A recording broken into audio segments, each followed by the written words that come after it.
Shalom anak-anak yang terkasih, selamat berjumpa lagi di Bina Iman Paroki Santo Yohanes Pemandi.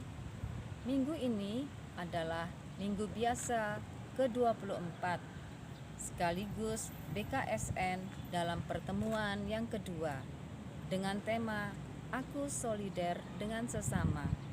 Nah, Tuhan mengajak kepada kita untuk mengasihi sesama kita yang lebih menderita.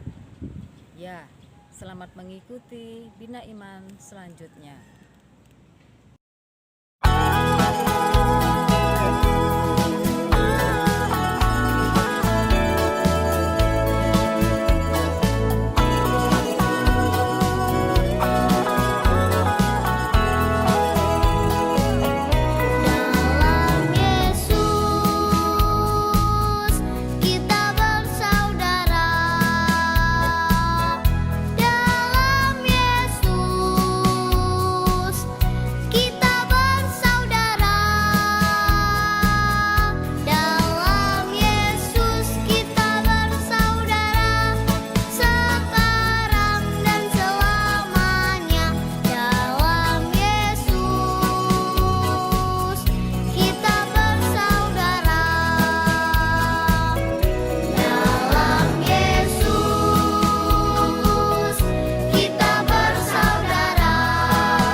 Marilah kita menyiapkan hati kita untuk berdoa. Dalam nama Bapa, dalam nama Putra, dan dalam Roh Kudus. Amin. Amin. Ya Bapa yang baik, kami anak-anak-Mu berkumpul bersama dalam pertemuan daring ini untuk mendengarkan dan merenungkan sabda-Mu. Tuntunlah kami dalam kegiatan ini, sehingga apa yang kami dengar lewat sabda-Mu saat ini dapat membuka wawasan dan pikiran kami. Semoga segala sesuatu yang kami perbuat senantiasa sejalan dengan kehendak-Mu. Ya Tuhan, berkatilah kami satu persatu, dan biarlah Roh-Mu sendiri yang bekerja atas kami. Demi Yesus Kristus Tuhan dan pengantara kami. Amin.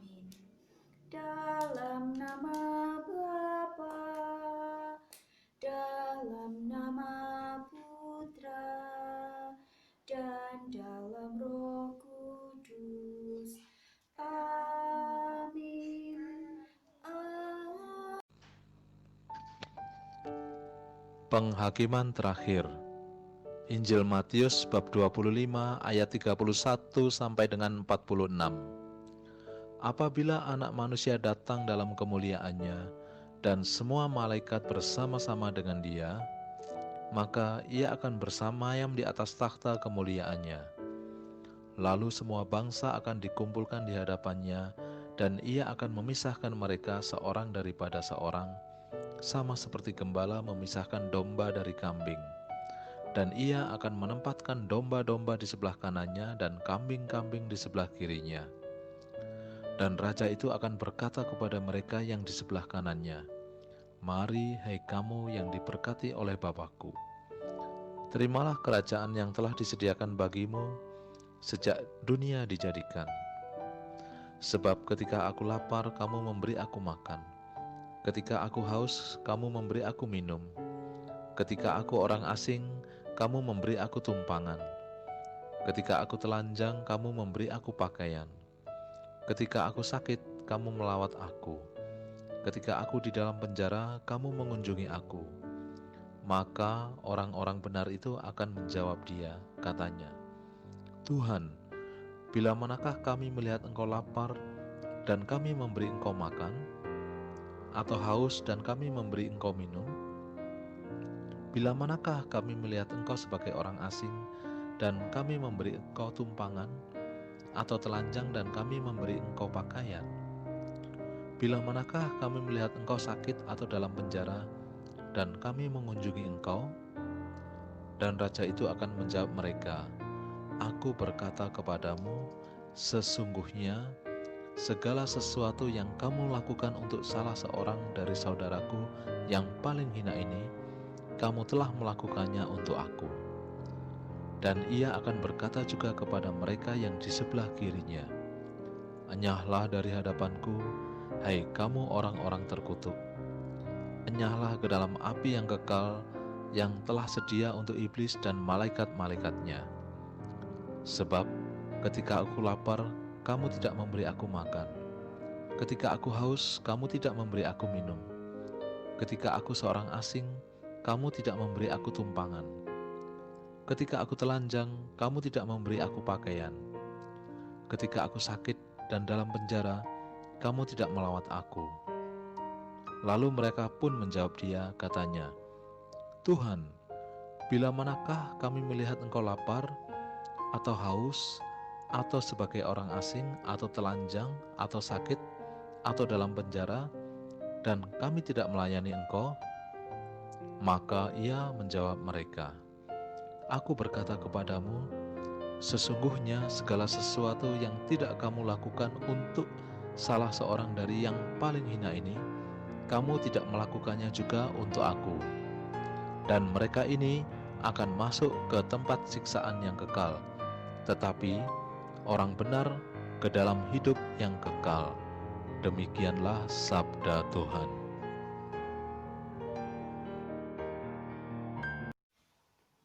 Anak-anak yang terkasih, tadi kita sudah mendengarkan kisah dari Injil Matius tentang hari akhir, atau disebut juga dengan akhir zaman, yang ditandai dengan kedatangan Tuhan Yesus sendiri untuk menghakimi semua orang.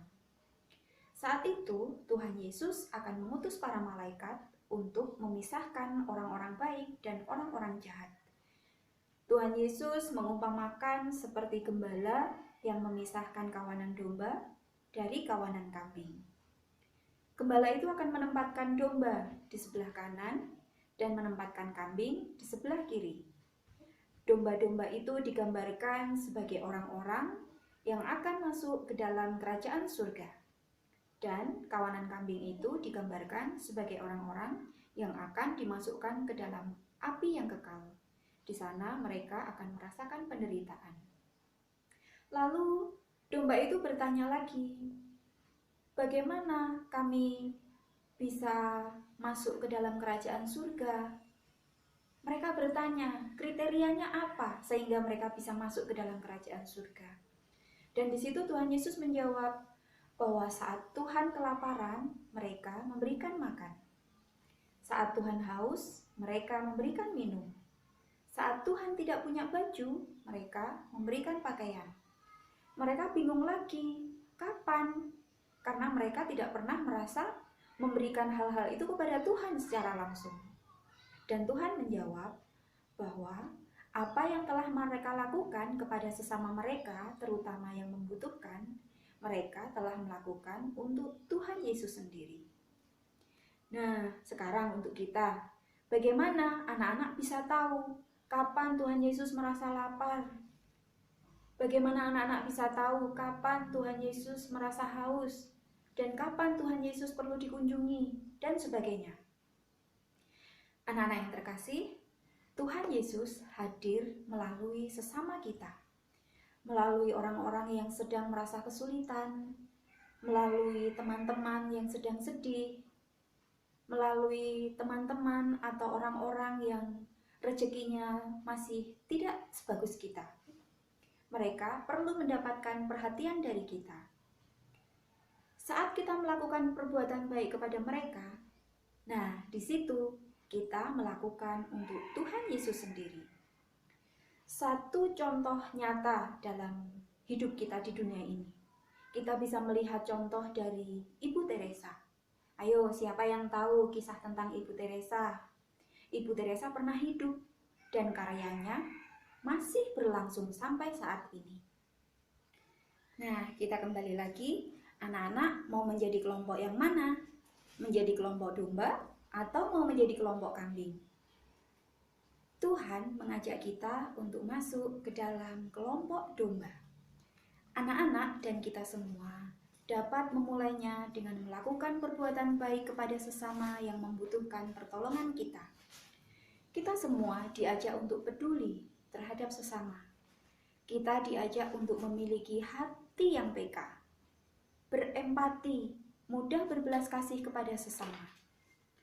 Hal-hal kecil dan sederhana yang dapat kita lakukan bisa kita mulai dari lingkup keluarga.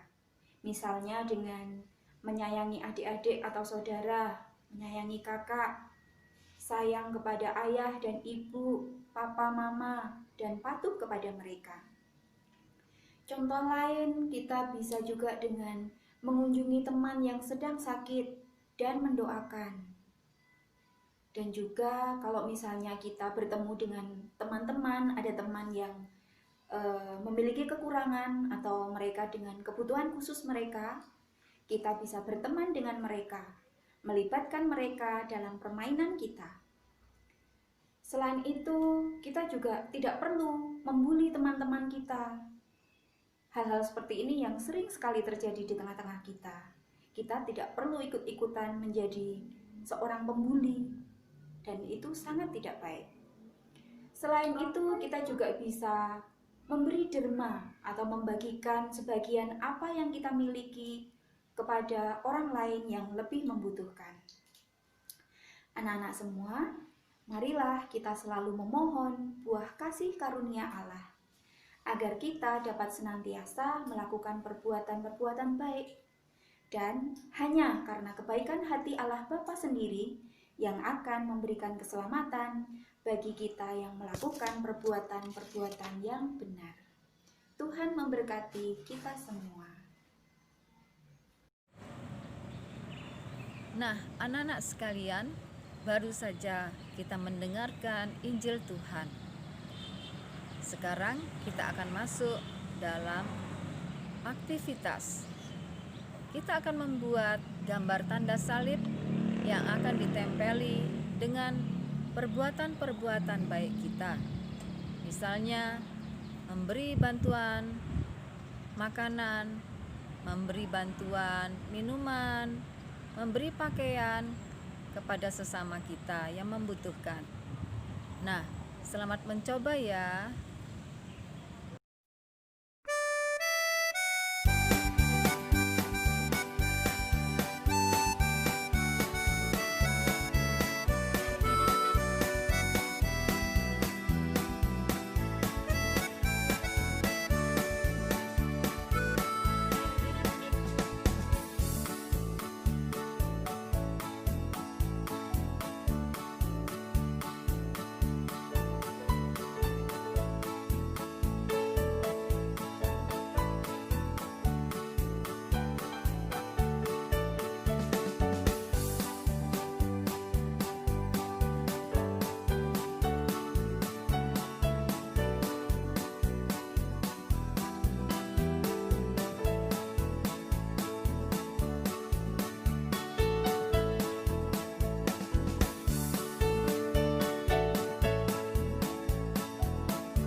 anak-anak yang terkasih, baru saja kita mengikuti kegiatan aktivitas.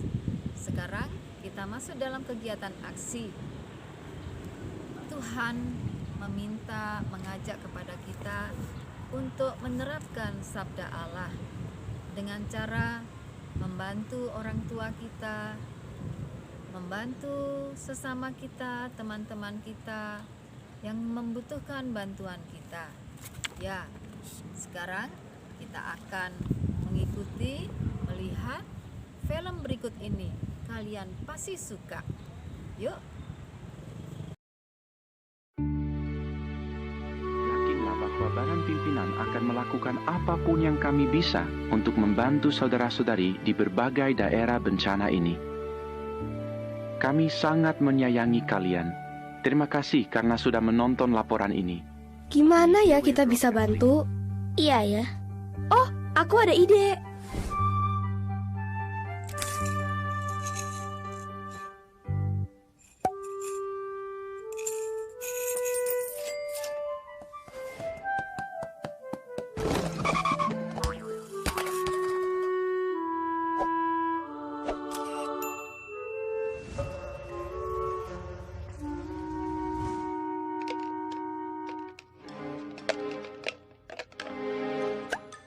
Yes.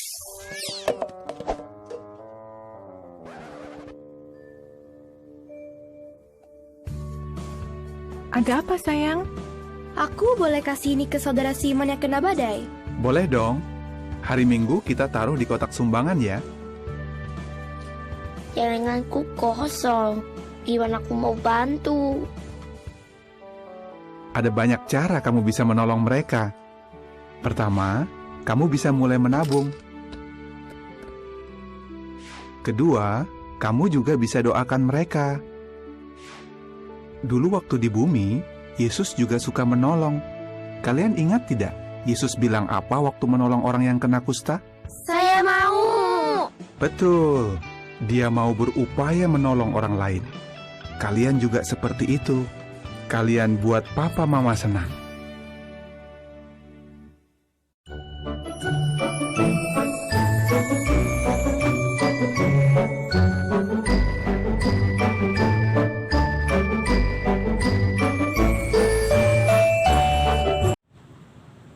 Anak-anak yang kami kasihi, marilah kita menyatukan kegiatan kita.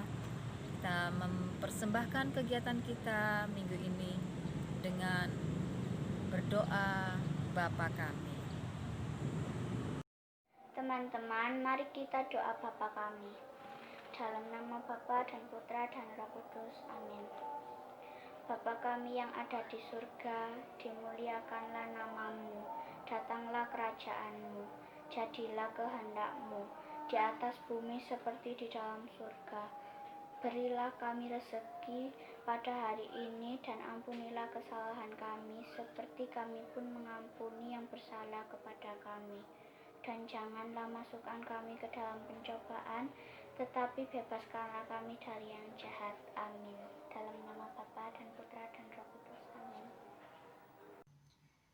Anak-anak, sekarang marilah kita menutup kegiatan kita pada hari ini dengan doa. Marilah kita menyiapkan hati kita. Dalam nama Bapa dan Putra dan Roh Kudus. Amin. Tuhan Yesus, Raja Surgawi, kami berterima kasih kepadamu karena Engkau telah menyertai kami sepanjang kegiatan ini. Sabdamu mengajarkan kepada kami agar kami terbuka hati untuk menolong sesama kami, terutama mereka yang menderita dan kesusahan. Bantulah kami agar mampu melaksanakan sabdamu itu dalam hidup kami sehari-hari.